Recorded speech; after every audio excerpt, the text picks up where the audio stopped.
Hello students, आपका स्वागत है क्रमशाला एकेडमी में।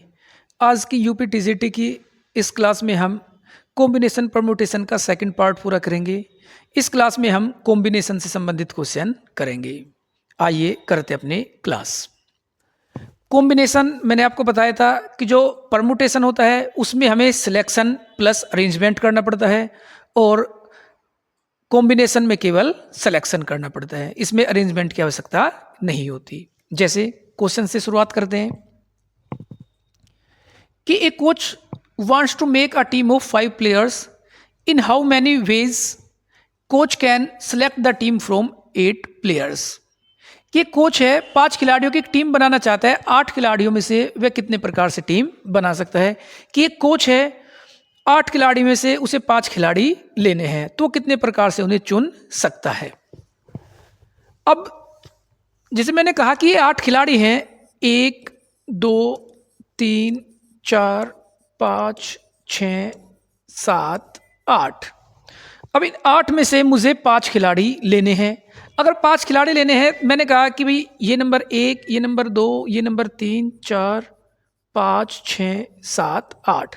मैंने कहा कि मुझे नंबर 1 लेना है, नंबर 2 लेना है, नंबर 5 लेना है, नंबर 7 और नंबर 8। यानी मुझे केवल 5 खिलाड़ी छांटने हैं। अब ये 7 नंबर पहले पे यहाँ पर खड़ा हो जाए, यहाँ पर 5 नंबर खड़ा हो जाए, यहाँ पर अन्य कोई आ जाए, तो इससे कोई फर्क नहीं पड़ेगा कि कौन कहाँ पर बैठा है या खड़ा है। मुझे केवल इनका सिलेक्शन करना है। सिलेक्शन करना है इसका मतलब मुझे कॉम्बिनेशन लगाना होगा कि 8 खिलाड़ी हैं और उसमें से मुझे 5 छांटने हैं। यानी इसका जो आंसर होगा वो 8C5। अब 8C5 को सोल्व कैसे करते हैं, तो NCR को सोल्व करने का तरीका होता है factorial n upon factorial r और n माइनस r। हालांकि फैक्टोरियल को ऐसे सोल्व ना करके हम शॉर्ट ट्रिक ये जानते हैं कि 8C5 को एक प्रॉपर्टी हमने पढ़ी हुई है कि NCR जो होता है उसे हम NC n माइनस r भी लिख सकते हैं। कि जब भी 8 का आधा 4, अगर 4 से ये ऊपर है तो हमें हमेशा NC n माइनस r लिख लेना चाहिए। यानी मैं इसे लिख लूँगा 8C3। यानी जो 8C5 की वैल्यू होगी वही 8C3 की वैल्यू होगी, और 8C3 जो होगा वो होगा 8 7 इंटू 6। इसे 3 बार कम करेंगे और 3 को 1 तक लाएंगे। 3 दूनी 6 और 8 सत्ते 56। यानी टोटल 56 तरीके होंगे 8 में से 5 खिलाड़ी छांटने के लिए। Option number B is correct. ठीक है, यूपी टीजीटी के लिए ऐसा क्वेश्चन पूछा जा सकता है। आइए नेक्स्ट क्वेश्चन देखते हैं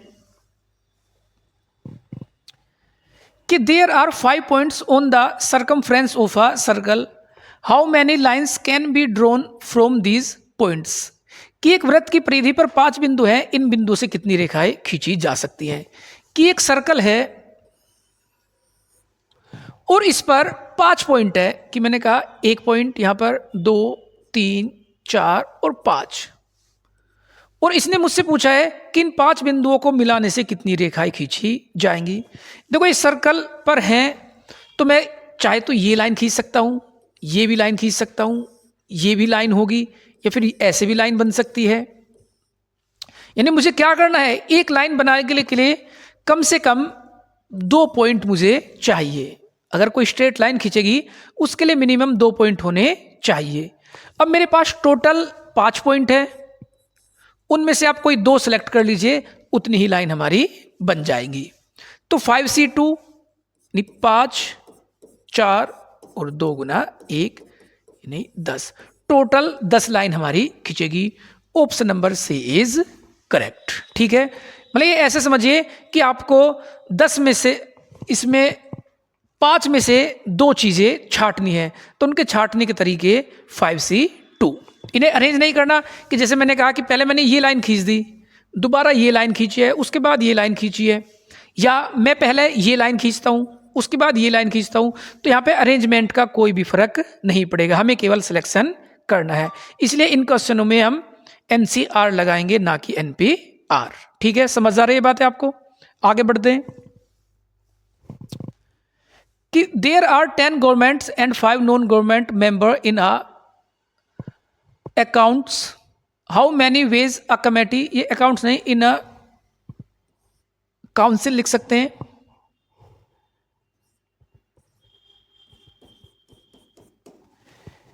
कि there are 10 government and 5 non government members in a council, how many ways a committee can be made by 5 government and 3 non government members.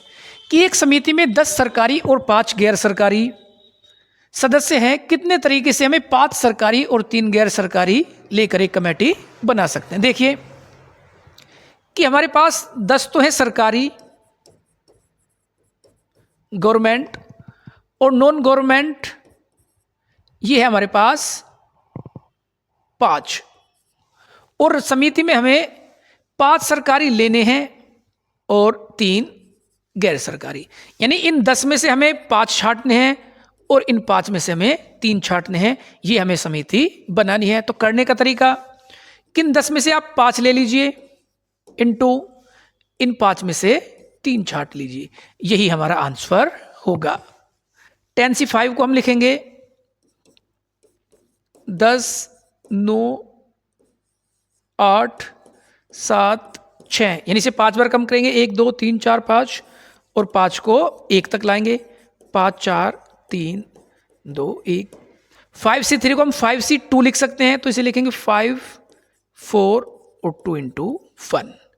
देखिए 5 से 5 कैंसिल आउट, 4 दूनी 8 और 3 दूनी 6,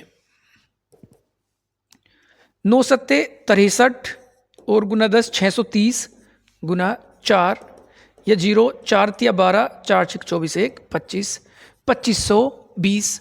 option number C is correct, कि ये total 2520 समितियां हम बना सकते हैं। ठीक है, यूपी पीजीटी और टीजीटी में ऐसे क्वेश्चंस खूब पूछे जाते हैं और आगामी पेपर में भी ये आ सकते हैं। कि इन how many ways a team of 6 player can be selected by 8 teachers and 5 students if at least 4 teachers must be included in the team. कि 8 शिक्षक हैं, 8 टीचर हैं और 5 स्टूडेंट हैं, और इनसे हमें एक टीम बनानी है और उसमें 6 खिलाड़ी हमें लेने हैं, और 6 खिलाड़ी 8 टीचर और स्टूडेंट दोनों में से मिलाकर, जैसे इससे पहले वाले क्वेश्चन में ये था कि जो गवर्नमेंट मेंबर हैं उनमें से इतने गवर्नमेंट लेने हैं, नॉन गवर्नमेंट में से इतने नॉन गवर्नमेंट लेने हैं। लेकिन इस बार ये कहा गया कि 8 टीचर और 5 स्टूडेंट, टोटल 13 खिलाड़ी उपलब्ध हैं, उनमें से मुझे 6 खिलाड़ी की एक टीम लेनी है। लेकिन इस बार एक बात कही गई है मुझे कि न्यूनतम 4 शिक्षक अवश्य रही, कि यानी 4 टीचर तो टीम में बनाने ही हैं। अब 4 टीचर बनाने हैं, लेकिन हो क्या सकता है कि 4 टीचर हो और 6 के लिए 2 स्टूडेंट, यानी एक तरीका ये हो सकता है। दूसरा तरीका कि न्यूनतम 4 टीचर हो, मिनिमम 4 टीचर, तो 5 टीचर भी हो सकते हैं और 6 टीचर भी हो सकते हैं। मतलब टीम ऐसी भी हो सकती है कि 6 के 6 टीचर हो, या 5 टीचर हो 1 स्टूडेंट, या 4 टीचर 2 स्टूडेंट। 3 टीचर वो हम ले नहीं सकते क्योंकि इसमें कहा गया है कि minimum 4 teacher included in the team. तो अगर 4 टीचर 2 स्टूडेंट हो सकते हैं, या 5 टीचर 1 स्टूडेंट हो सकता है, या 6 के 6 टीचर हो सकते हैं। इतने तरीके होंगे और ये टीम बन जाएगी। इससे फर्स्ट पार्ट में मैंने आपको समझाया था कि fundamental theorem of multiplication and fundamental theorem of addition, कि एडिशन कब करना होता है और मल्टीप्लिकेशन कब करना पड़ता है। तो एडिशन के टाइप में मैंने आपको बताया था कि जब कभी भी बीच में और आएगा, अगर बीच में और आएगा तो हम एडिशन करते हैं, या फिर केस बनेंगे। अगर केस बनेंगे तो सभी केस को हमेशा जोड़ना पड़ता है, तब हमें जोड़ना होगा, या फिर बीच में और आएगा तो भी मुझे एडिशन करना पड़ता है। अगर बीच में एंड आता है, एंड आने पे हमेशा मल्टीप्लिकेशन होगी, और आने पर या केस बनने पर हमेशा जोड़ करना पड़ता है हमें। ठीक है, तो ये मेरे पास 3 केस बन रहे हैं, तो तीनों केसों को सोल्व करके इनका मुझे सम पता करना होगा, वही मेरा आंसर होगा। ठीक है, देखते हैं। तो 4 टीचर मुझे 8 में से लेने, तो 8C4 इंटू 2 स्टूडेंट लेने हैं और स्टूडेंट मेरे पास 5, तो 5C2। यहाँ पर 8 में से 5 टीचर लेने हैं और 5 में से 1 स्टूडेंट लेना है। यहाँ 8 में से 6 मुझे टीचर लेने हैं और स्टूडेंट कोई भी नहीं लेना। ठीक है, तो 8C4 को लिखेंगे हम 8 7 6 5 4 3 2 1 इंटू 5C2 को लिखेंगे 5 4/2 इंटू 1।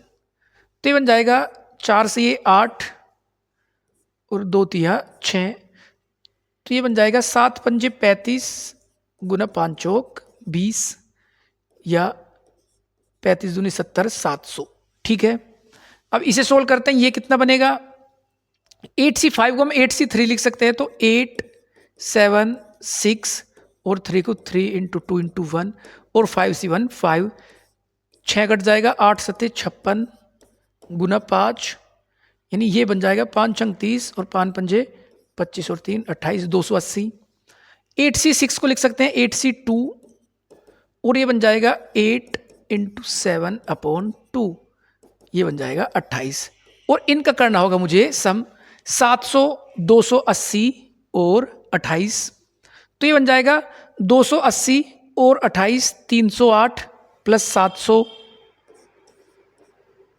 1008, यही बनेगा। एक बार चेक करते हैं, ऑप्शन मैच नहीं हो रहा है। 4 टीचर 8C4 5C2 8C5, अगर हमने 5 टीचर लिए तो 1 स्टूडेंट और 6 के 6, ये है। ठीक है, 8 टीचर और 5 6, ठीक है। सोल्व देखते हैं।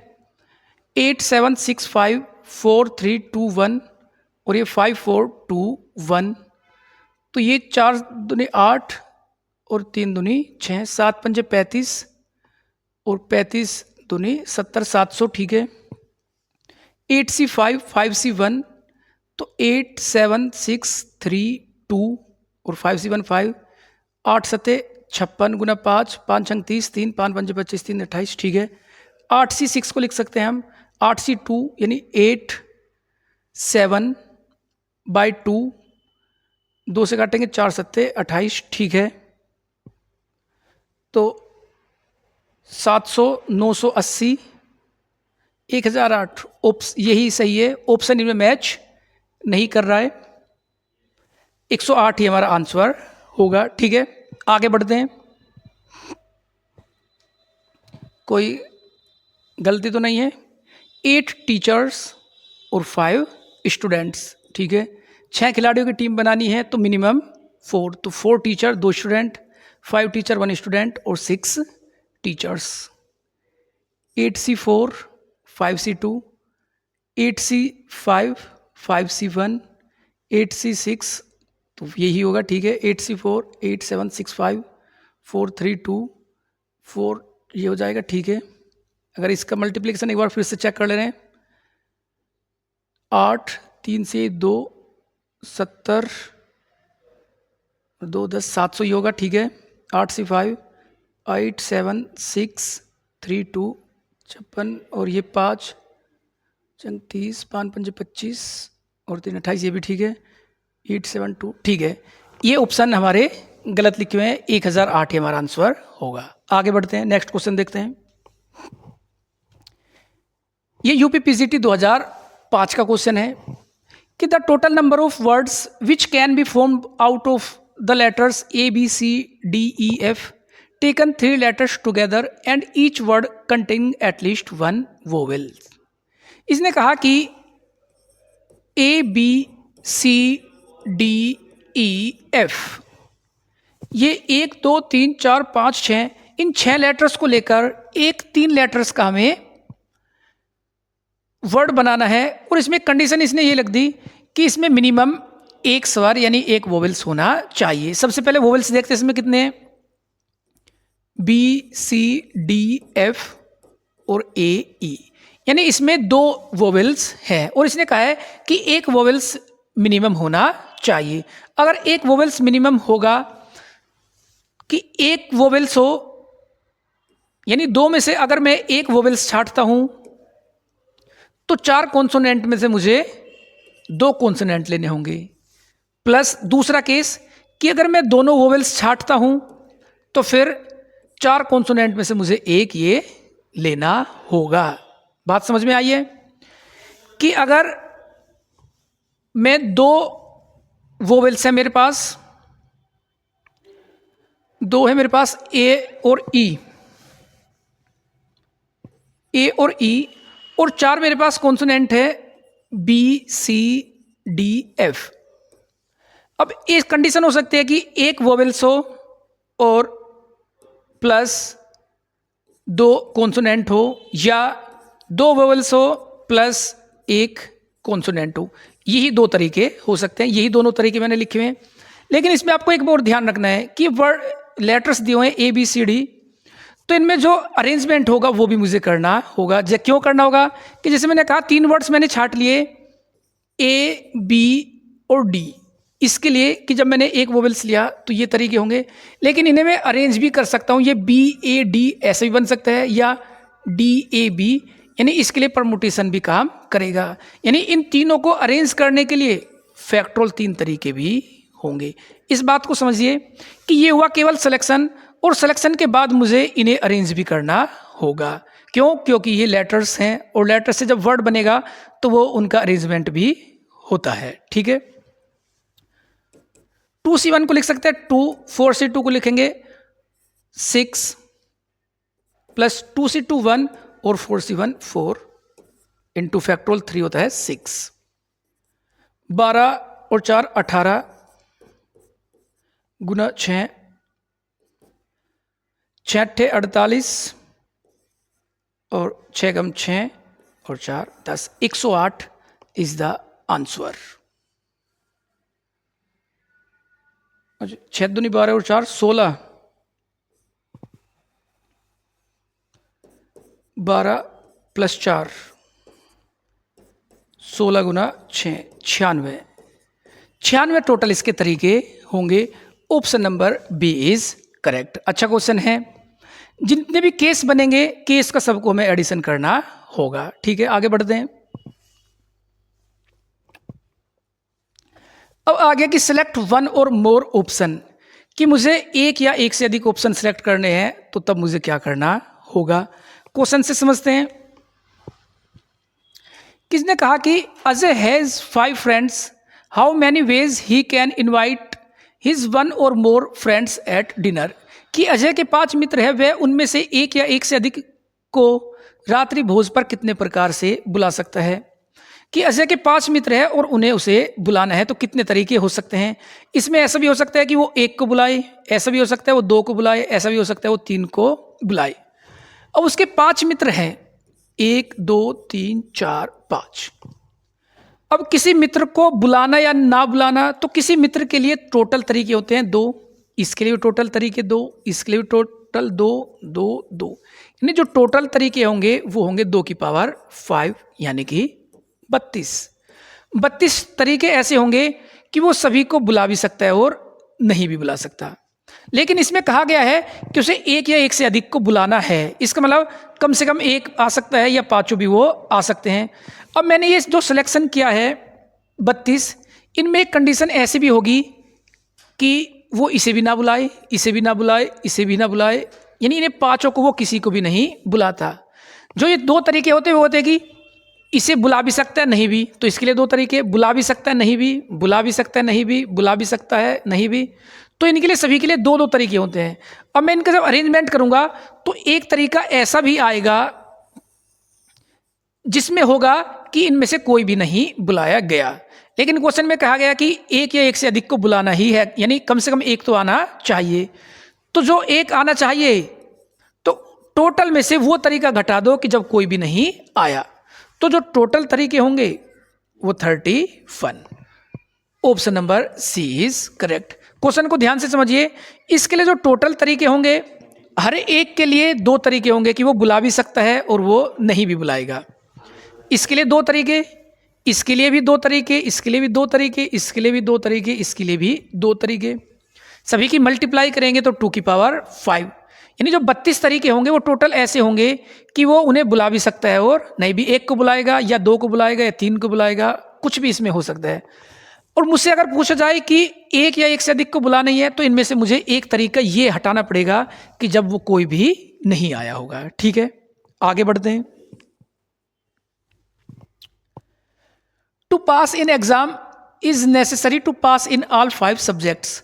How many ways a student can fail in the exam.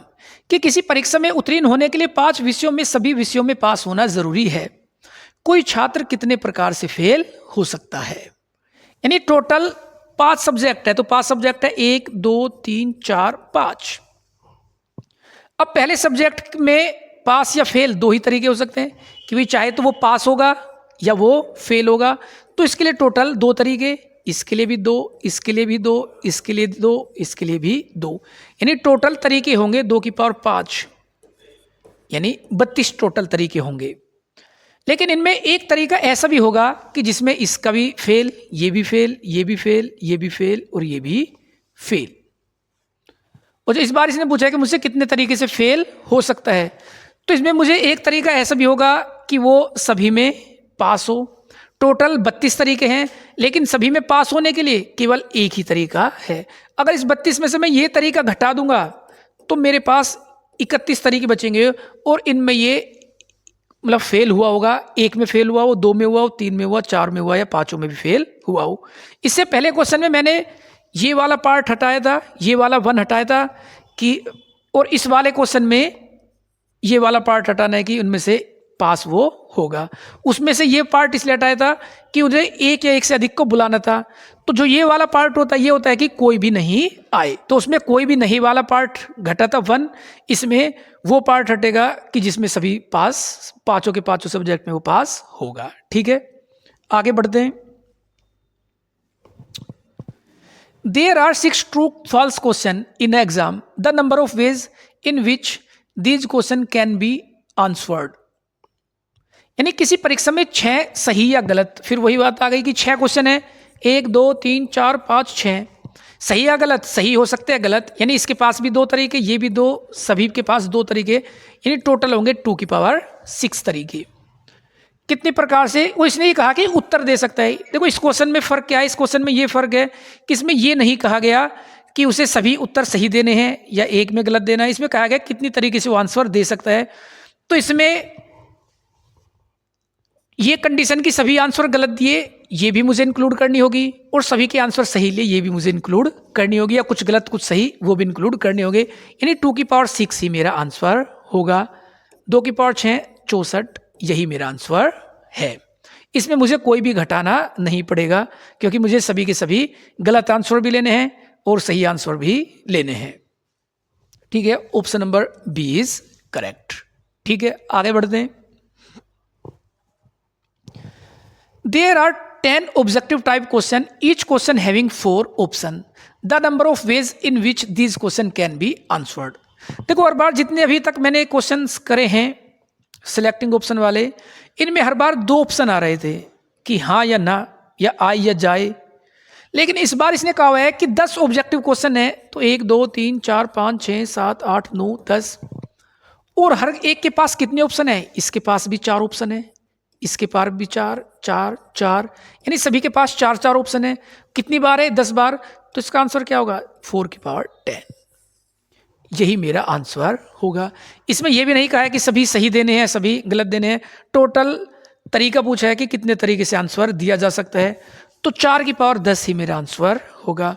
तो आपको ऐसे टाइप समझ में आ गया होगा कि जितने ऑप्शन होंगे उतने ही उसे सोल्व करने के तरीके होते हैं।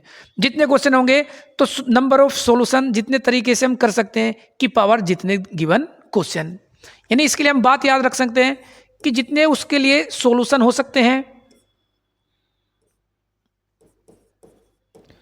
उसकी पावर नंबर ऑफ अटेम्प्ट या नंबर ऑफ क्वेश्चन, ये बात हम याद रख सकते हैं। तो इसे डायरेक्टिव, जैसे मैं इस क्वेश्चन को देखूंगा, इसमें कहा गया कि 10 क्वेश्चन है और 4 ऑप्शन हो सकते हैं, तो मैं तुरंत लिखूंगा कि 4 ऑप्शन हो सकते हैं, 4 तरीके हो सकते हैं, और 10 क्वेश्चन है, 4 की पावर 10, यही मेरा आंसर होगा। आगे बढ़ते हैं। ये यूपी पीजीटी 2000, ये 2000 में ऐसा क्वेश्चन पूछा गया है पीजीटी में कि there are 10 lamps in a hall and each one of them can be switched on independently. The number of ways in which hole be illuminated. कि एक होल है उसमें 10 लैंप है और वो जो लैंप है वो इंडिपेंडेंट है कि कोई सभी पहला भी जल सकता है दूसरा भी जल सकता है, ये नहीं कि एक बटन से सभी जलेंगे या एक बटन से सभी बंद होंगे। तो वो कोई सभी स्विच ऑन या ऑफ, जी मैंने कहा पहला ऑन दूसरा ऑफ तीसरा ऑन चौथा ऑफ पांचवा भी ऑफ छठा भी ऑफ, मतलब कोई भी सिलेक्शन ही हम कर सकते हैं। तो वही बात आ गई कि मेरे पास 10 लैंप है और हर एक लैंप के लिए 2 तरीके होंगे, हर एक लैंप के लिए 2 तरीके होंगे और टोटल 10। और इसने कहा हुआ है कि number of way in which whole B illuminated, यानी होल कितने तरीके से चमक सकता है। यानी होल अगर एक बल्ब जलेगा तो भी चमकेगा, 2 बल्ब जलेंगे तो भी चमकेगा।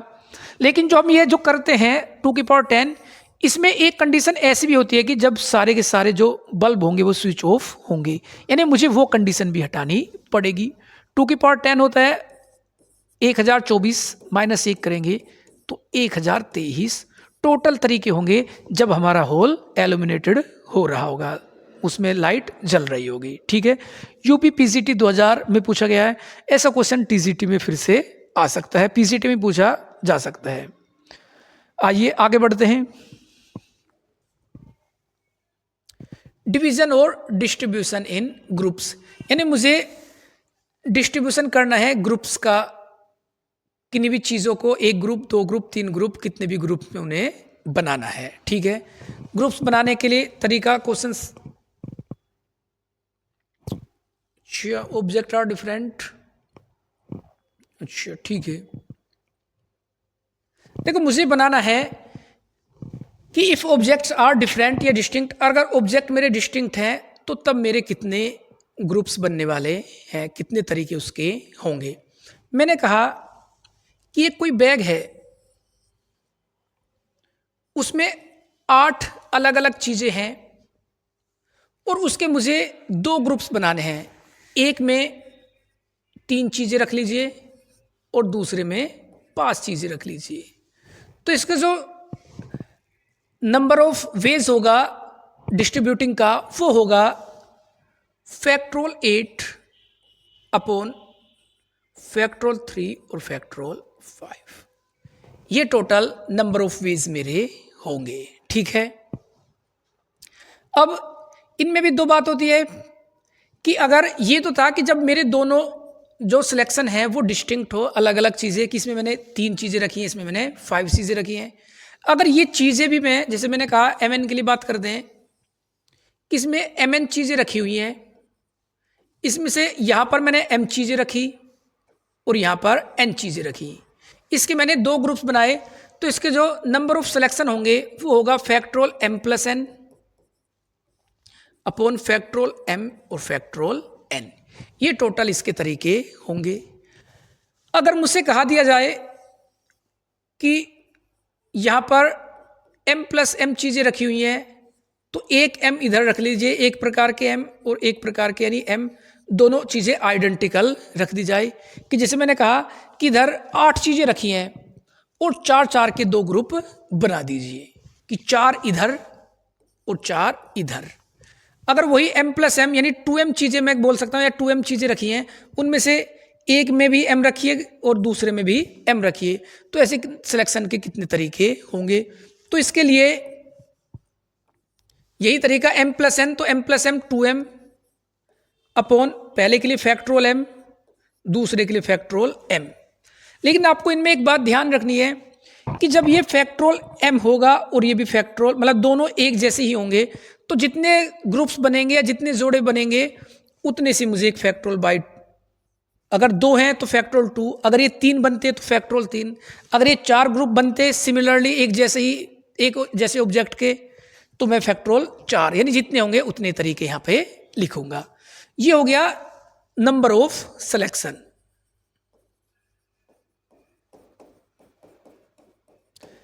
कई बार इसमें ऐसा भी पूछा जाता है कि सिलेक्शन के बाद वो किसी को डिवाइड भी करना है, जैसे बोल दिया गया कि इन्हें आप 4 जगह रखिए, 4 लोगों को दे दीजिए। अगर मुझसे कहा दिया जाए कि इन्हें आपको 2 लोगों को देना है तो उसके लिए मुझे फैक्टोरियल 2 से मल्टीप्लाई भी करनी होगी। ये कब करनी होगी? जब मुझे कहा जाएगा कि आपको इतने लोगों को इसे डिवाइड भी करना पड़ता है। अगर डिवाइड हम करेंगे उन्हें तो उसके लिए भी फैक्टोरियल जितना दिया हुआ है उतने फैक्टोरियल तरीके होंगे। ठीक है, क्वेश्चन से समझते हैं कि number of ways in which a pack of 52 cards can be divided equally into 4 groups. यानी इसने कहा हुआ है कि टोटल 52 ताश है और उसे 4 ग्रुप में बराबर बराबर बांटना है, तो 13 के 4 ग्रुप करने होंगे मुझे। तो मैं अभी आपको क्या पढ़ा के आया, तो इसके जो तरीके होंगे वो फैक्टोरियल 52 बटे, इसके लिए भी फैक्टोरियल 13 तरीके, इसके लिए भी फैक्टोरियल 13, इसके लिए फैक्टोरियल 13, इसके लिए भी फैक्टोरियल 13। ये इसे हम लिख देते हैं फैक्टोरियल 13 की पावर 4 इनटू। अब ये एक जैसे ही है, यहां पर भी 13, यहां पर भी 13, यहां पर अगर ये इक्वल है, अगर 2 या 2 से ज्यादा ग्रुप इक्वल है तो जितनी बार इक्वल है उतना फैक्टोरियल मुझे लगाना होगा। तो ये 4 बार है तो फैक्टोरियल 4, यही मेरा आंसर होगा। बात समझ में आई कि केवल मुझे इनका ग्रुप में डिवाइड करना है। तो ग्रुप में डिवाइड करने के लिए ये 13 13 13 के ही 4 ग्रुप हमारे इक्वली डिवाइड होंगे। इक्वली डिवाइड होंगे तो फैक्टोरियल 52 अपॉन यहाँ पर 13, यहाँ पर 13 13 लिखेंगे, तो 4 बार 13 लिखा जाएगा तो इसकी पावर 4 कर देंगे। और ये एक जैसे 4 ग्रुप बने हैं तो उतने ही फैक्टोरियल मुझे यहाँ पर लिखना होगा। यही मेरा आंसर है। आगे बढ़ते हैं। The number of ways in which a pack of 52 cards be divided equally among 4 players. इस बार कहा गया है, देखो क्वेश्चन अगर आप पढ़ोगे तो एक जैसा दिखेगा कि 52 कार्ड को 4 प्लेयर्स में डिवाइड करना है। इससे पहला भी यही क्वेश्चन था, लेकिन वहां और इसमें फर्क सुनिए आप। उस क्वेश्चन में कहा गया था कि 52 कार्डों को 4 ग्रुप्स में डिवाइड करिए। इस बार कहा गया है कि उन्हें 4 प्लेयर्स में बांटिए। उसमें केवल डिवाइड करना था। इस बार यह कहा गया कि मैंने 4 ग्रुप्स बना लिए, 13 13 के ही ग्रुप्स बनेंगे। तो टोटल तरीके कितने होंगे? 52 फैक्टोरियल 13 की पावर 4 और इंटू फैक्टोरियल 4। लेकिन इस बार यह कहा गया है कि ये मुझे, अब ये था तो सिलेक्शन, लेकिन इस बार मुझे इनमें से इन चारों को खिलाड़ियों को भी देना है। तो इसके लिए मुझे इसका अरेंजमेंट भी देखना होगा कि मैंने कहा पहले खिलाड़ी को ये ताश दिए हैं, कार्ड दिए हैं, दूसरे को ये, तीसरे को ये, चौथे को ये। या ऐसा हो सकता है कि पहले को वो दिए हैं, क्योंकि जो कार्ड होंगे वो अलग अलग होंगे। मैंने कहा जैसे इसमें चिड़िया के ताश होगा, या हुक्म, या पान, या डायमंड, कुछ भी हम बोल सकते हैं। तो इसको अरेंज करने के भी तरीके मुझे लगाने होंगे। तो चारों को अरेंज करने के टोटल 4 फैक्टोरियल, तो 4 से 4 तो फैक्टोरियल 52 बटे फैक्टोरियल 13 की पावर 4। इसका ये आंसर होगा। ऐसा क्वेश्चन पेपर में पूछा जाता है। अब पेपर में जो इसके ऑप्शन रखे होंगे, एक तो ऑप्शन ये रखा होगा और एक ऑप्शन ये रखा होगा। तो आप लोग ये तो समझ जाएंगे कि इन दो में से कौन सा ऑप्शन है, लेकिन चूज कौन सा करें। तो उसके लिए आपको ये समझना है कि अगर आपसे कहा जाए कि केवल ग्रुप में ही डिवाइड करना है, इसका मतलब वो फैक्टोरियल 4 से मल्टीप्लाई नीचे रहेगा, ऊपर मल्टीप्लाई नहीं करेंगे तो नीचे फैक्टोरियल 4 दिखेगा। अगर उसे किसी लोगों को बांटना भी है, किसी पर्सन्स को डिवाइड भी करना है, तो उसके लिए फैक्टोरियल 4 तरीके से मल्टीप्लाई करेंगे और वो कट जाएगा, ये सिंपल ही रह जाएगा। ठीक है, यानी अगर ग्रुप्स में डिवाइड करना है तो फैक्टोरियल 4 से भाग होगा, अगर लोगों को बांटना है तो फैक्टोरियल 4 से डिवाइड नहीं होगा। ठीक है, आगे बढ़ते हैं। The number of ways in which 12 books can be put in their 3 slabs each of 4 of each. 12 book हैं और 3 स्लैब्स में रखनी है 4-4। अच्छा ठीक है, यानी टोटल 12 किताबें हैं और 3 स्लैब है हमारे पास। मैंने कहा 1 2 3 और हर एक में यानी 1 4 यहां रख देनी है, 1 4 यहां रख देनी है और 1 4 यहां रख देनी है। चारों को मतलब इसके 4 के 3 बंडल हमने बना दिए हैं। तो पूछा है कि number of ways in which 12 book can be put in. ठीक है, भरते हैं। तो फैक्टोरियल 12 फैक्टोरियल 4 के कितने ग्रुप बने हुए हैं? फैक्टोरियल 3 और इंटू फैक्टोरियल 3 बार रखे हुए हैं तो फैक्टोरियल 3 भी होगा। अब इसमें आप एक बात समझिए, अगर क्वेश्चन में एक बात होती कि जो 12 बुक हैं सभी डिफरेंट हैं, अगर 12 बुक हैं और सभी डिफरेंट है तो उसके लिए जो मैंने बुकों का बंडल बनाया उनको ऊपर नीचे रखने के लिए भी सिलेक्शन मुझे अरेंजमेंट करना होगा, क्योंकि मैंने कहा कि ये बंडल यहाँ भी रखा जा सकता है, ये बंडल यहाँ भी रखा जा सकता है। अगर बुक्स मेरी आइडेंटिकल, सभी बुक्स एक जैसी हैं, तो फिर मेरा आंसर होगा ये। अगर ये बुक्स डिफरेंट है, इस क्वेश्चन में ये देना चाहिए था कि बुक्स डिफर है या एक जैसी है। अगर बुकें सभी एक जैसी है तो ये 4 यहाँ रखी रहे या यहाँ रखी रहे या यहाँ रखी रहे, कोई फर्क नहीं पड़ेगा। इन 4 को उठा के मैं यहाँ रखूँगा, इन्हें वहाँ रखूँगा, उससे कोई फर्क नहीं पड़ेगा। लेकिन अगर ये बुक डिफरेंट है तो इनके लिए रखने के लिए भी फैक्टोरियल 3 तरीके होंगे। ये 3 से 3 कट जाएगा, तब ये मेरा आंसर होगा। Are book are different.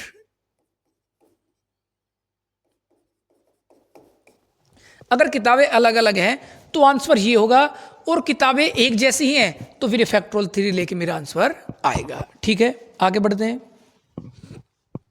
The total number of ways in which 8 persons can be divided into 4 couples। अच्छा, 8 पर्सन को can be divided into 4 couples, यानी मुझे 4 couples में इन्हें डिवाइड करना है। देखो ये क्वेश्चन खूब पूछा जाता है, ऐसा क्वेश्चन कि एक कमरे में 8 लोग हैं, उन्हें हाथ मिलाना है। ऐसा क्वेश्चन एसएससी में खूब पूछा जाता है, लोग खूब इनकी ट्रिक बताते हैं। लेकिन ये क्वेश्चन थोड़ा सा डिफरेंट है। एसएससी वालों को भी ये क्वेश्चन सीखना चाहिए कि टोटल 8 पर्सन है मेरे पास, और उनमें से 4 कपल्स यानी 2-2 के कितने जोड़े बनाने हैं? 4 जोड़े बनाने हैं।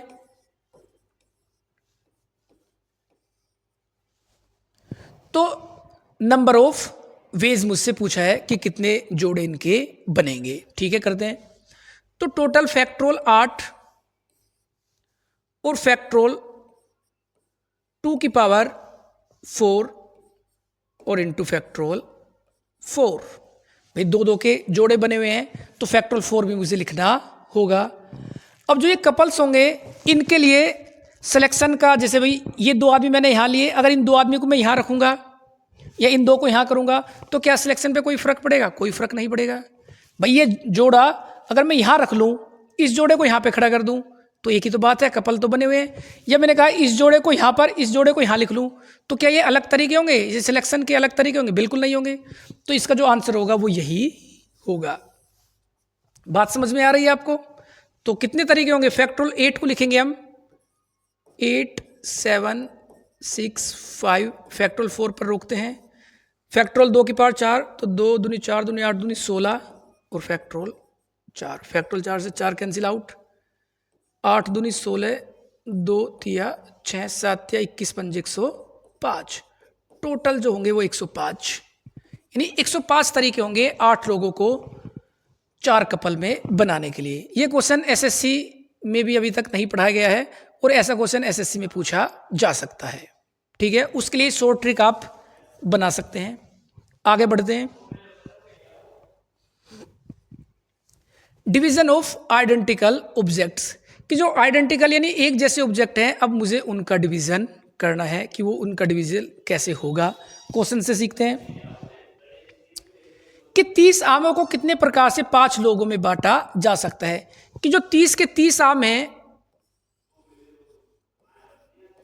देखो तो इससे क्वेश्चंस जो मैंने आपको ये बताया था अभी बुक वाला, तो इसमें डिफरेंट बात हो रही थी, डिस्टिंक्ट ऑब्जेक्ट थी, तो इसके लिए फिर आंसर मेरा यही होगा।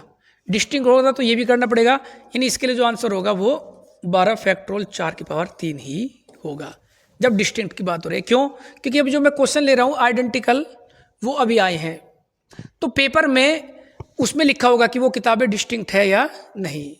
ठीक है, 30 आमों को कितने प्रकार से 5 लोगों में बांटा जा सकता है। अब देखो इनका करने का एक आसान और अच्छा तरीका कि कैसे इन्हें हम करेंगे। देखो इसके लिए एक शॉर्ट ट्रिक आपको याद रखनी होगी कि 30 लोग दिए हुए हैं आपको, इसके साथ में 30 आम हैं, एक जैसे आम है, आम तो सिमिलर होंगे। 5 लोग दिए हुए हैं, तो इन 5 लोगों को आप 4 लिख लीजिए। ठीक है, अब टोटल मेरे पास कितने चीजें हो गई? 34। अब इन 34 को दो ग्रुप बना दीजिए, एक 30 का और एक 4 का। बात समझ में आई है? इसके लिए ट्रिक क्या होगी कि 30 आम को 5 लोगों में बांटना है, तो जितने लोगों में बांटना है उससे एक कम कर लीजिए, 4। इनका दोनों का सम करेंगे तो 34। इन 34 को ही दो हिस्सों में, एक 30 और एक 4 में बांट दीजिए, यानी कि फैक्टोरियल 34 बटे फैक्टोरियल 30 और फैक्टोरियल 4, यही मेरा आंसर होगा। बात समझ में आई है? बड़ा अच्छा तरीका है।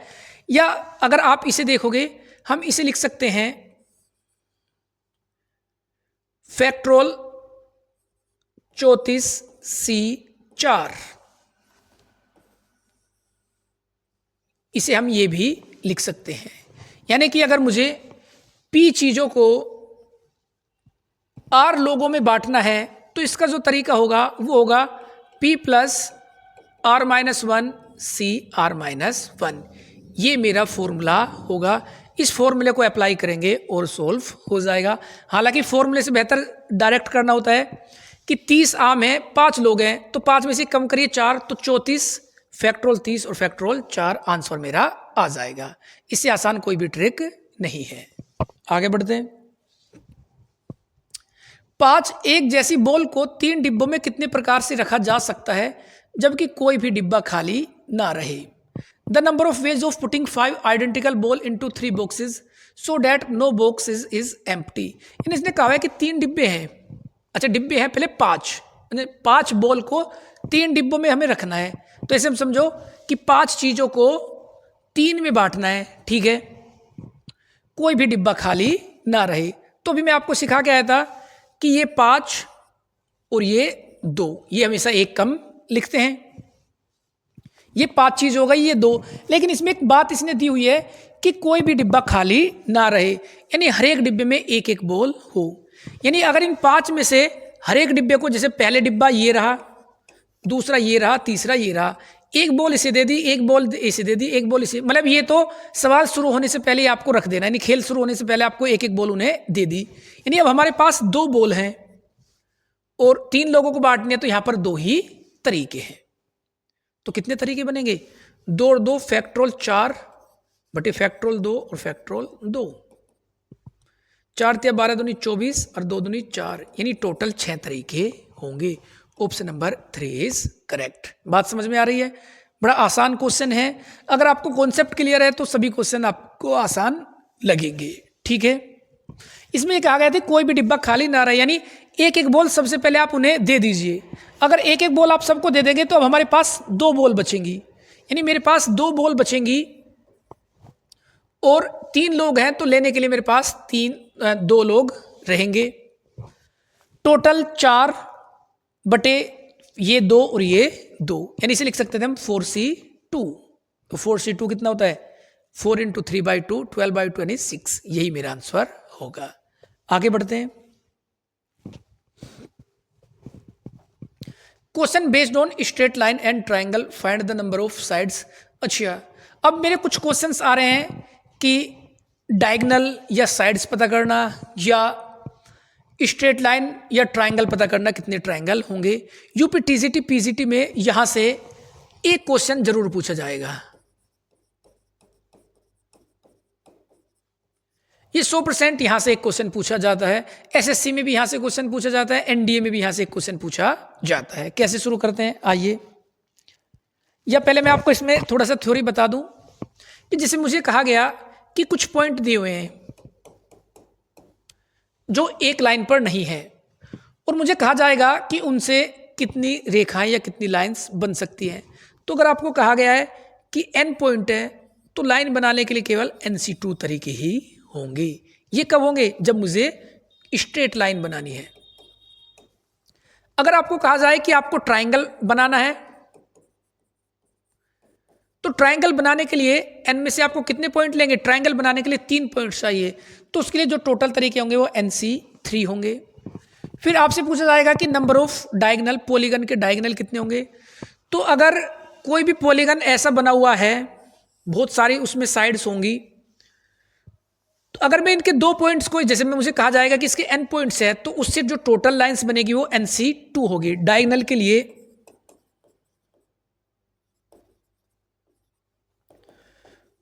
NC2 टोटल्स लाइन होगी, उनमें से number of sides of polygon जो n होगा उसे हम घटा देंगे तो नंबर ऑफ डायगोनल्स आ जाएंगे। ठीक है, या नंबर ऑफ डायगोनल्स के लिए एक शॉर्ट ट्रिक और होती है, वो भी मैं आपको भी बता के चलूंगा। तो आइए इसके क्वेश्चंस देखते हैं। ये यूपीपीसीटी 2016 का क्वेश्चन है कि there are 15 points in a plane such that no 3 of them are collinear, कि 15 पॉइंट एक प्लेन पर और उनमें से कोई भी 3 कोलिनियर नहीं है। The number of triangle form by joining them, कि एक समतल पर 15 बिंदु इस प्रकार है कि कोई भी कोलिनियर नहीं है, यानी कोई 3 एक सीध में नहीं है, यानी सभी पॉइंट अलग अलग बने हुए हैं, एक सीध में कोई भी 3 नहीं है। ठीक है, 2 एक सीध में हो सकते हैं, क्योंकि अगर कोई 3 एक सीध में होंगे तो जब मैं इन तीनों को मिलाऊंगा तो इनसे कोई भी ट्राइंगल नहीं बनेगा। तो इसने पूछा कितने त्रिभुज बनेंगे, तो 15 पॉइंट है और ट्राइंगल बनाने के लिए 3 चाहिए, तो 15C3 यानी 15, 14 और ये 13, 3 गुना 2 गुना 1, 3 पंजे 15, 3 पंजे 5, यानी बन जाएगा 5 और ये 7 और 13, 13 सत्ते 91 गुना 5, 5 एकम 5, 5 नम 45, 455। Option number A is correct, यानी टोटल 455 त्रिभुज हमारे बनेंगे। ठीक है, अगला क्वेश्चन,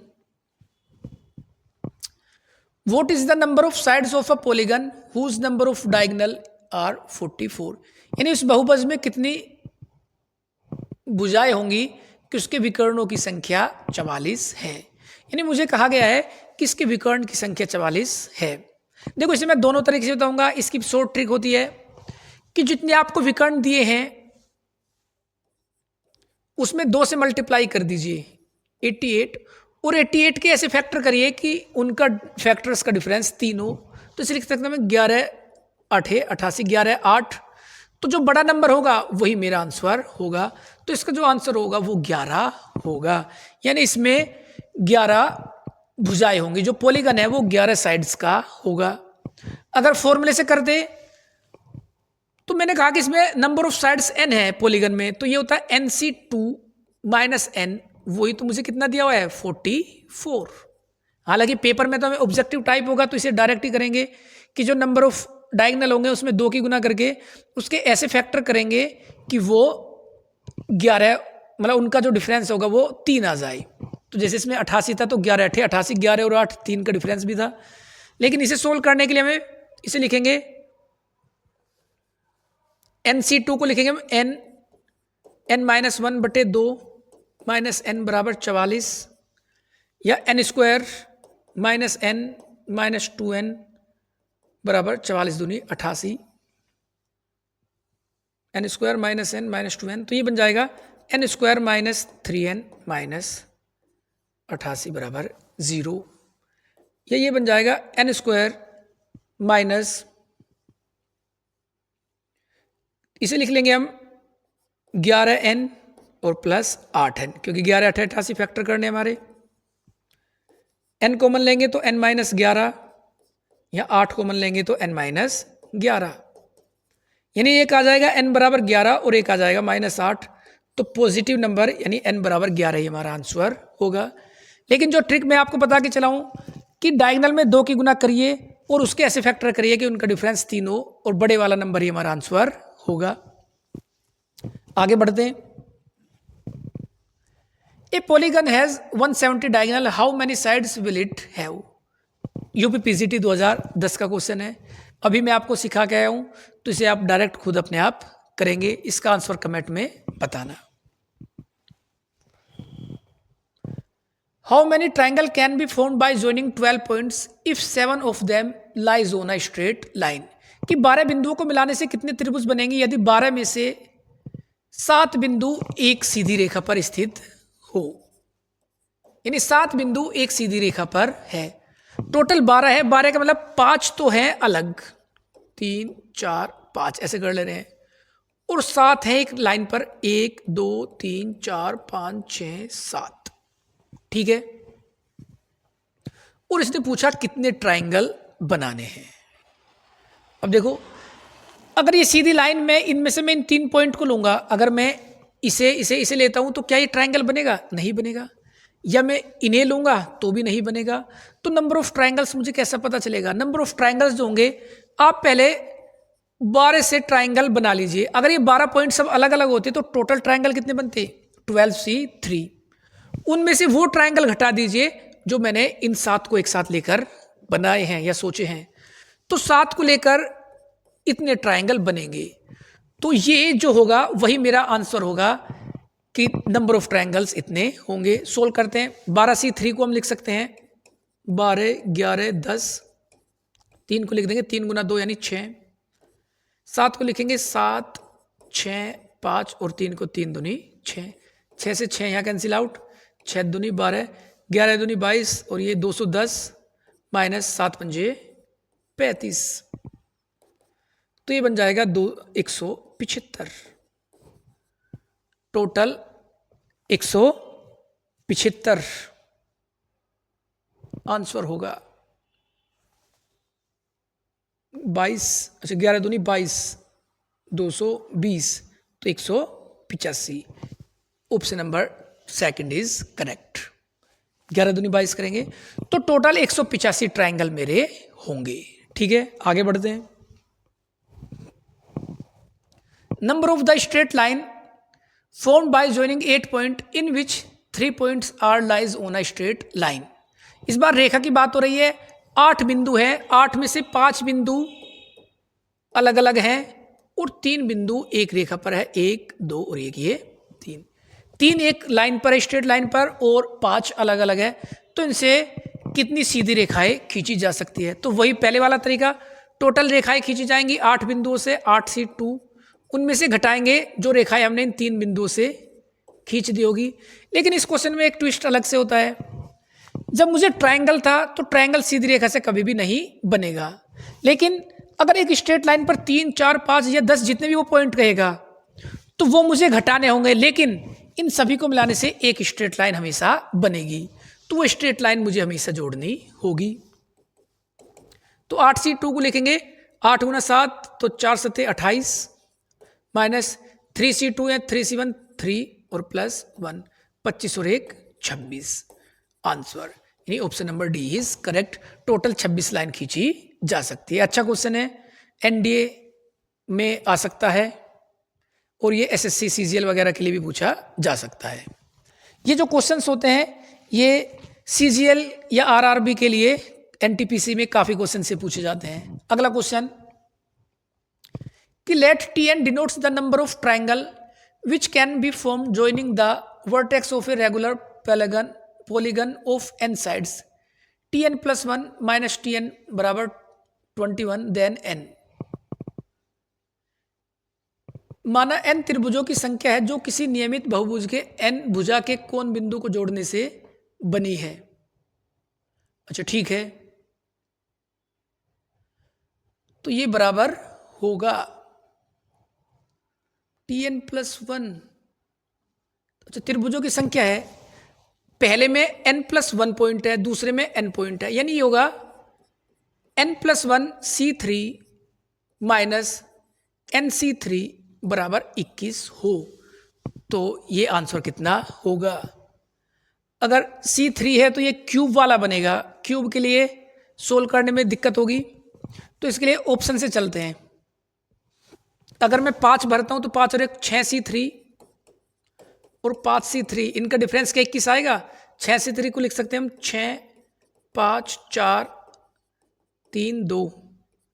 इसे लिख सकते हैं 5, 4, 2। 6, 5 चौक 20 माइनस 20 10, ये तो नहीं होगा। 7 या 6 भर के 7 भर के देखेंगे, ये 4 भर के देखते हैं पहले। 4 और 1 5C3 माइनस 4 भरते हैं तो 4C3। इसे मैं आपको करके भी दिखाऊंगा, लेकिन इन क्वेश्चन को ऑप्शन से ही चूज करना चाहिए।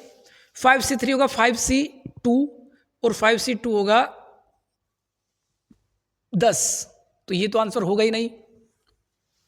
7 भर के देखते हैं तो 8C3 माइनस 7C3।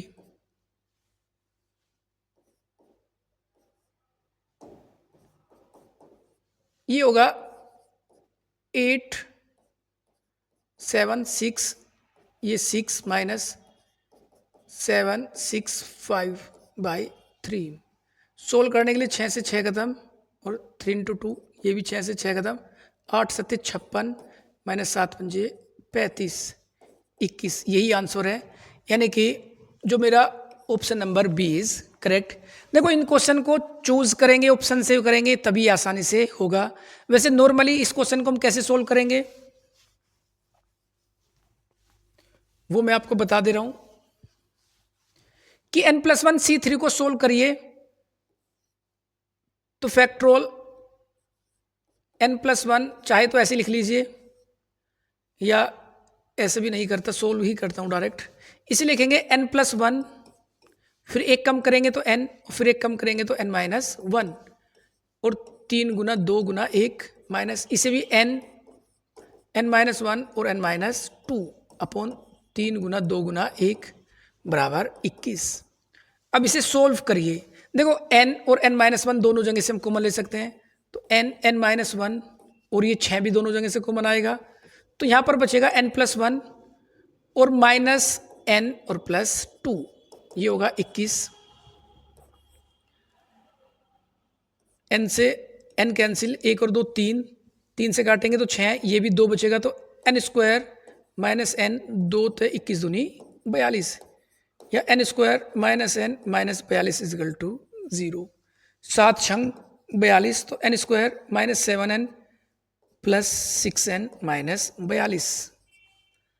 तो यहाँ से एक n-7 और एक n+6, तो इससे आंसर n बराबर 7 और यही मेरा आंसर था।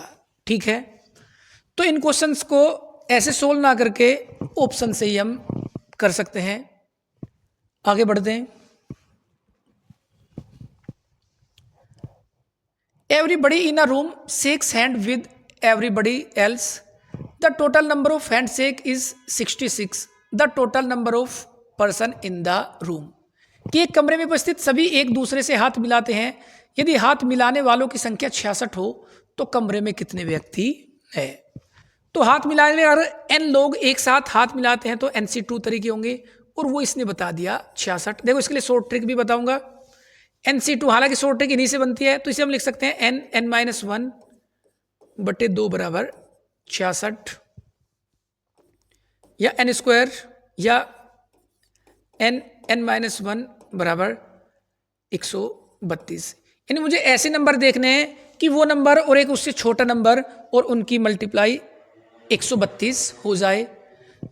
12 और अगर 11, अगर मैं n बराबर 12 लिखता हूं और यहाँ पर 11, तो इनकी मल्टीप्लिकेशन 132 ही होगी। तो ऑप्शन नंबर 12 सेकंड इज सही। 12 मेरा आंसर होगा। चाहते तो आप इसे भी सोल्व कर सकते थे कि ये बन जाएगा n² minus n minus 132 equal to 0, या n² minus 12n plus 11n minus 132। दो फैक्टर बनेंगे n-12 और n माइनस प्लस 11। तो इससे n बराबर प्लस 12 मिलेगा और इससे माइनस 11, तो ये जो 12 होगा यही मेरा आंसर होगा। तो ये हाथ मिलाने वाला बड़ा कॉमन क्वेश्चन होता है। डायरेक्ट आप इसे हम यही लिख लेते हैं कि n-1 बटे 2 बराबर जितने भी नंबर दिए हो। हम इस फॉर्मूले को ज़्यादातर एसएससी वाले यही बताते हैं कि n-1 बटे 2 आप इसे रख लीजिए। लेकिन अभी मैं आपको जो क्वेश्चन सिखा के आया था कि ये तो था हाथ मिलाने वाला। एक क्वेश्चन में आपको बता के कि इतने लोगों को दो कपल्स में कितने तरीके से रख सकते हैं, यानी दो के कपल में कितने तरीके से बांट सकते हैं। ये भी क्वेश्चन वही है कि एक दूसरे से हाथ मिलाते हैं तो कितने तरीके होंगे। वो क्वेश्चन होता है कि इतने लोगों को कपल्स में कैसे हम बांट सकते हैं। तो ये क्वेश्चन ज़्यादातर सभी टीचर्स को पता होता है कि n-1 बटे 2 करते हैं। हालांकि जो ये एडवांस मैथ पढ़ाते हैं तो वो कॉम्बिनेशन से बताएंगे कि ये NC2 होता है और इसी का ही फॉर्मूला ये होता है, इसलिए हम ऐसा करते हैं। ठीक है, आगे बढ़ते हैं। Question based on formula of permutation and combination, यानी कॉम्बिनेशन और परमुटेशन पर भी काफी क्वेश्चन पूछे जाते हैं। टीजीटी, पीजीटी, एनडीए सभी में ऐसे क्वेश्चंस आते हैं। अब हम फॉर्मूला जानते हैं। एनपीआर जो होता है वो factorial n upon factorial n minus R. और जो NCR होता है वो होता है factorial n upon factorial n minus R into factorial R. या मैं NCR इसको NPR से रिप्लेस कर सकता हूं, NPR, और ये फैक्टोरियल को भेज सकता हूं मैं इधर। यानी इनमें एक रिलेशन होता है कि जो NPR होता है वो NCR इंटू फैक्टोरियल आर। और इन्हीं फॉर्मूले पे क्वेश्चंस पूछे जाते हैं। हालांकि ये क्वेश्चन थोड़े से लेंथी होते हैं और ऑप्शन को पिक करके ही इन क्वेश्चंस को हमें ट्राई करना चाहिए। अगर 12th या 11th की तरह इन्हें सोल्व करेंगे तो इनमें काफ़ी टाइम लगता है। जैसे क्वेश्चंस देखते हैं कुछ। ये यूपी पीजीटी 2011-13 में क्वेश्चन पूछा गया है कि NPR बराबर 120 और NCR। ये तो मैं अभी आपको पढ़ा के आया हूं कि NPR बराबर होता है फैक्टोरियल R और NCR, यानी फैक्टोरियल R बराबर 120 और 120 किसका फैक्टोरियल आता है? ये फैक्टोरियल 5, तो R equal to 5। Option number B is correct. आपको 7 तक फैक्टोरियल याद रखने चाहिए कि फैक्टोरियल 1 या factorial 0 0, factorial 1 1, factorial 2 2, factorial 3 6, factorial 4 24, factorial 5 120, factorial 6 720 और फैक्टोरियल 7 5040। ये फैक्टोरियल अगर आपको याद होंगे तो आपकी जो मल्टीप्लिकेशन होगी वो बड़ी आसानी से सोल्व हो जाएगी। क्वेश्चन में समय कम लगता है। आगे बढ़ते हैं। ये यूपी पीसीटी 2016 में क्वेश्चन है कि 2n+1 Pn-1 ratio 2n Pn ये 3:5 है। यानी ये दिया हुआ है, रेशियो का मतलब डिवाइड होता है, तो इसे हम लिख सकते हैं 2n+1 अपॉन P में लगता है 2n+1 और ये बन जाएगा -n+1 अपॉन ये लिखा हुआ है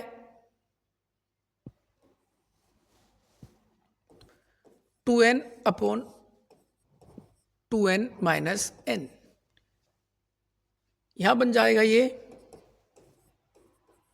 2n+1 2n minus n, n बनेगा इधर, और ये बनेगा 2n में से n गया तो फैक्टोरियल n प्लस 2 और फैक्टोरियल 2n। अब इसे मुझे सोल्व ना करके, सोल्व करने के लिए देखो इधर n लिखा है तो यहां से पहले मैं n+2 n+1 n लिखूंगा, उससे काटूंगा, फिर इधर 2n+1 बाहर बुलाऊंगा, फिर 2n से 2n कटेगा। इससे बेहतर होता है कि आप इनमें से ऑप्शन पिक करिए और आंसर देख लीजिए। जैसे अब हम इसे देखते हैं आंसर चेक करने के लिए। अगर 2 लिखते हैं, सबसे पहले क्वेश्चन से चेक करते हैं, तो 4 और 1 5, फैक्टोरियल 5 और ये बनेगा फैक्टोरियल 2, ये फैक्टोरियल 4 और ये फैक्टोरियल 4। क्या इन दोनों का अनुपात 3:5 होगा? देखते हैं। 3/5 आंसर आना चाहिए, तो इसे हम लिख सकते हैं 5 गुना 2 और 24। वैसे फैक्टोरियल 5 बाहर निकाल के फैक्टोरियल 4 लिखेंगे, 4 से 4 कैंसिल, 2 और 24 तो 12, ये तो नहीं है। फिर सेकंड, यानी इन क्वेश्चंस को आप सोल्व खुद कर सकते हैं कि इसके जो ऑप्शन होंगे, पहला ऑप्शन, दूसरा ऑप्शन, तीसरा ऑप्शन, कोई सभी ऑप्शन आप सेलेक्ट कर सकते हैं, या इसे चाहे तो थोड़ा सा आगे और भी हम सोल्व कर सकते हैं। इसे हम लिख सकते हैं 2n+1 बाहर बुलाएंगे तो बचेगा फैक्टोरियल 2n, उससे ये कैंसिल, और यहाँ पे फैक्टोरियल n, इसे बुलाने के लिए पहले n+2 बाहर बुलाएंगे, फिर n+1 बाहर बुलाएंगे, तो ये बनेगा फैक्टोरियल n, उससे वो फैक्टोरियल n कैंसिल आउट, तो ये बन जाएगा। अब यहाँ पर हम ऑप्शन फिल करेंगे, जो ऑप्शन आएगा वही हमारा आंसर होगा। या फिर इधर 3/5 ये क्वाड्रेटिक इक्वेशन बनेगी, उसमें भी टाइम लगेगा, तो आप ऑप्शन ही सोल्व, मतलब डायरेक्ट ऑप्शन भरिए, उससे ही पहला दूसरा तीसरा आपका लक है कि कौन सा क्वेश्चन आपका सेट बैठता है। पहला भी हो सकता है, दूसरा, या कोई सा भी ऑप्शन हो सकता है। ठीक है, आगे बढ़ते हैं। ये यूपी पीसीटी 2010 का क्वेश्चन है कि NCR -1 NCR 84 और NCR प्लस 126। तो N और R की वैल्यू पूछी है। तो इस क्वेश्चन के लिए भी आप ऑप्शन पिक करिए और सवाल को सोल्व कर दीजिए। ठीक है, आज की क्लास यही समाप्त करते हैं। परमुटेशन और कॉम्बिनेशन के लगभग सभी टॉपिक्स मैंने करा दिए हैं। इसमें एक टॉपिक रह गया डीअरेंजमेंट का, वो एक लगभग 10 मिनट की वीडियो होंगी, वो मैं इस वीडियो के बाद अपलोड कर दूंगा। तो आज की क्लास यही समाप्त करते हैं। कॉम्बिनेशन और परमुटेशन से कम 2 से 3 सवाल आने वाले हैं, तो इसके पार्ट 1 और पार्ट 2 से आपके 2 से 3 क्वेश्चन पक्के हो जाएंगे। अच्छी तैयारी के लिए आप मेरे YouTube चैनल से जुड़ सकते हैं। इस चैनल पर कंटिन्यूअसली वीडियोस आती रहेंगी। यूपी टीजीटी पीजीटी का सभी सिलेबस इस पर कंप्लीट कराया जाएगा। इसमें कराए गए सभी क्वेश्चंस ऑथेंटिक होंगे और पेपर में आने वाले ही होंगे। तो आज की क्लास यहीं समाप्त करते हैं, मिलते हैं नेक्स्ट क्लास में।